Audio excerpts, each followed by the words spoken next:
MademmyifyASMR.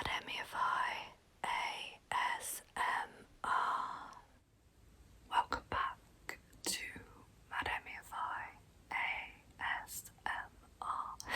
Tonight's video is something a little bit different. I'd mentioned on, I think it was an air tracing last one, I'd struggled to think of ideas, and a warm gun had suggested maybe doing like reading some stuff off Reddit. He did also say I could read a shampoo bottle if I wanted, but I have decided to go with Reddit rather than the shampoo bottle because there will probably be words that I actually know how to pronounce in the Reddit posts. Now, even though I do enjoy watching ASMR and I watch a lot of ASMR, one of the other things that I really like watching on YouTube is like the scary horror channels. I don't know if you call them horror channels, but like the ones that read like the no sleep Reddits and stuff like that. And I also love like watching Nexpo and Night Dogs and stuff like that.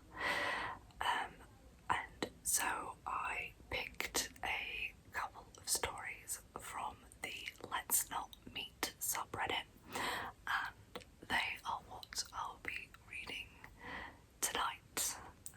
The first one is called They Know Where I Live. I'm reading on my iPad, so you can have some unfortunate lighting and glare from the backlight of the iPad. Not too bad. Also, it sounds like the guy across the street's having either a loud conversation or an argument, so I am sorry if you can hear that. The first one is They Know Where I Live. Sorry for the long story, but I can't figure out this person's motive. One night I was in bed with my boyfriend. It was around 1:30 a.m. I get a text from a random number saying, "Is this my name? Sorry for messaging late and out of the blue like this, but I don't think boyfriend's name is being honest with me and I need to talk to you." We exchange a few texts and basically they're accusing my boyfriend of cheating on the both of us. Obviously I was annoyed, but bear in mind it's June 2020, bang in the middle of coronavirus lockdown in the UK. We've spent every day together since March.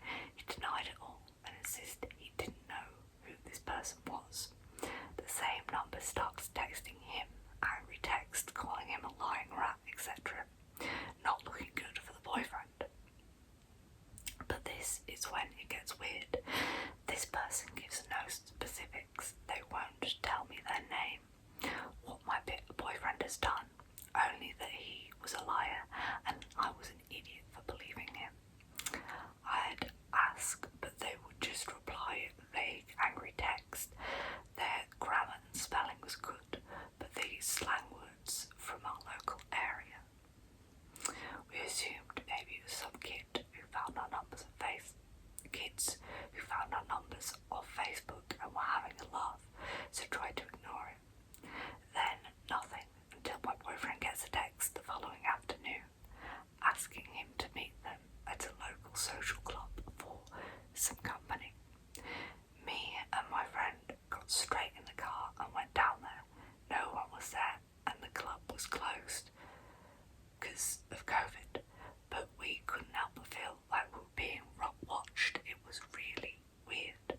A few days go by and the same number starts texting me again. This time the text language is all weird, like spelling mistakes, saying you too, like why you number 2 instead of you two. And that kind of thing. It felt like it was a different person texting me. They seemed a lot angrier with me now because I didn't believe them straight away. Then they text me, "You're so dull. I see him leaving your house earlier, LMAO." Cocky, I said something like funny, that "Where's my house then?" And they replied with my street name. They also knew things sus, like the fact he was in the army, but I guess you can figure that out from social media photos. I called them loads, but it would just ring twice and go off. Tried searching the number on WhatsApp on a few social media sites, nothing.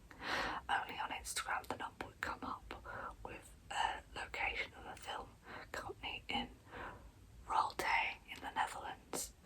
When I'd Google the number, its provider is Disney. I've never heard of it, but it looks like it might just be a fake number. They never asked for any money or anything like this either. Don't get why someone would go through that much effort just to wind us up. Last text I had was okay you. We'll see eventually. LMAO. Creepy.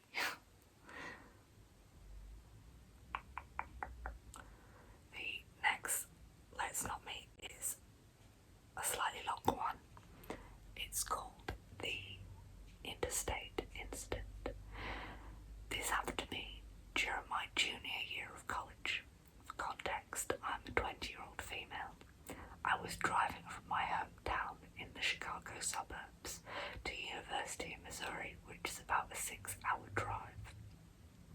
I made the drive about every 4 to 6 weeks to see my family and my long-distance boyfriend.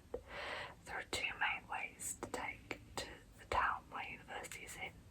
Stay on the Interstate system through central Illinois and St. Louis, or branch out the back roads out to Springfield, Illinois, until picking the interstate back up about 30 minutes from college. I usually took the back roads simply because it kept me awake with the constant speed limit changes and occasional towns, but this particular time I took the interstate system because there was a high potential for winter weather. I was minding my own business, listening to one true crime podcast after another, when about an hour from my exit, traffic came to a standstill. Great, I thought. It was already beyond dark at this point.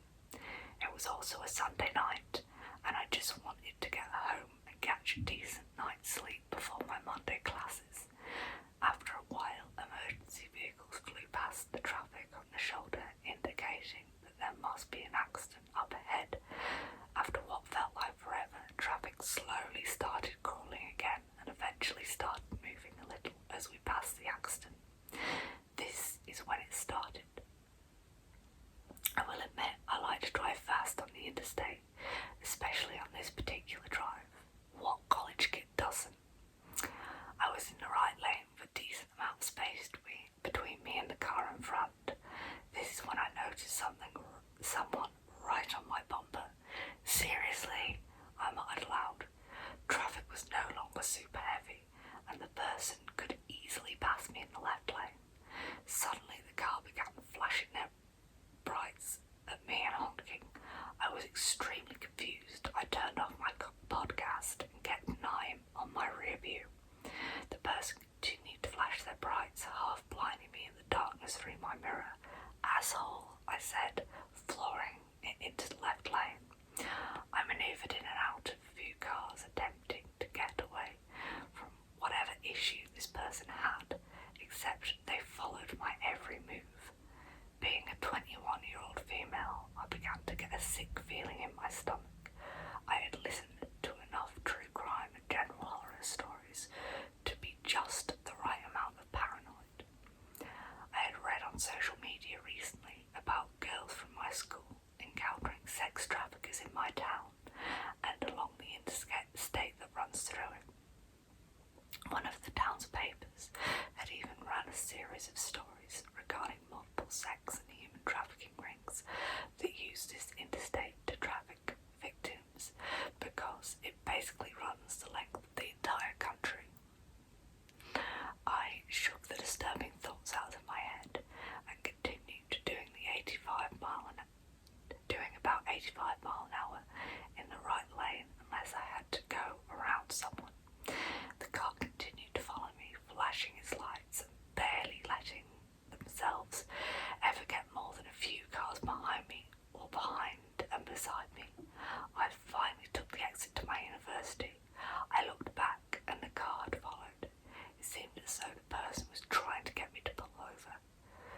there something wrong with my car that I can't see? I wondered silently. Even if there was no way in hell I was pulling over on the side of the interstate in the middle of a dark, rainy night. This is exactly how urban legends or teenage slasher movies start. At this point, I had no idea what to do. Looking back, I should really have driven back to the local police station, but I was too flustered and scared to think. I tried to think back to the last hour or so of my drive. Did I cut anyone off? I didn't think so. I didn't think I'd done anything to make any driver around me this pissed. I am a relatively good driver and tend to mind my own business on the road, not engaging in road rage or anything stupid like that. I stupidly began driving to my apartment. The car continued to follow, still flashing their lights. Every so often, but no longer honking, they continued to stay glued to my bumper. I began to panic. What if they followed me all the way home? What the hell should I do? Call the police and send them on a wild goose chase to look for me and this car as I drive around town. As I approached a small exit of a local highway onto a smaller street that ran past campus and towards my apartment, I had an idea. As I got closer to the exit, I did not get into the far right lane to turn off. At the very last second, I jerked the wheel and careened across the gravel shoulder, so close to the grass that I barely missed driving off the road. As I gunned it down the exit ramp, I glanced up the overpass. The car had screeched to a halt and was honking his horn manically. I cried the rest of the way home, calling my boyfriend and explaining what had happened. I never got a good enough look at the car to get a license plate or really even a good description of the vehicle, so I never reported the incident to the police. To this day, I have no idea what exactly it was that happened that night. My best guess is that whoever this person was, they saw me when we were all stopped on the interstate, waiting for the emergency vehicles to clear the scene. It's very clear from the stickers I have in my car, one of my university's name and one that said Dogman, that I am likely a college-age female. All this person had to do was end up next to me, see that I was a female driving alone on the interstate in the middle of the night, and have just the right intentions. To this day, I have no idea what exactly it was that happened that night. Oh, this same paragraph repeated. So, to the crazy person who followed me for an hour in the dark, rainy interstate, let's not meet. I hope you enjoyed those, and if you would like me to do more Let's Not Meet, or maybe other subreddits, probably other like similar type subreddits,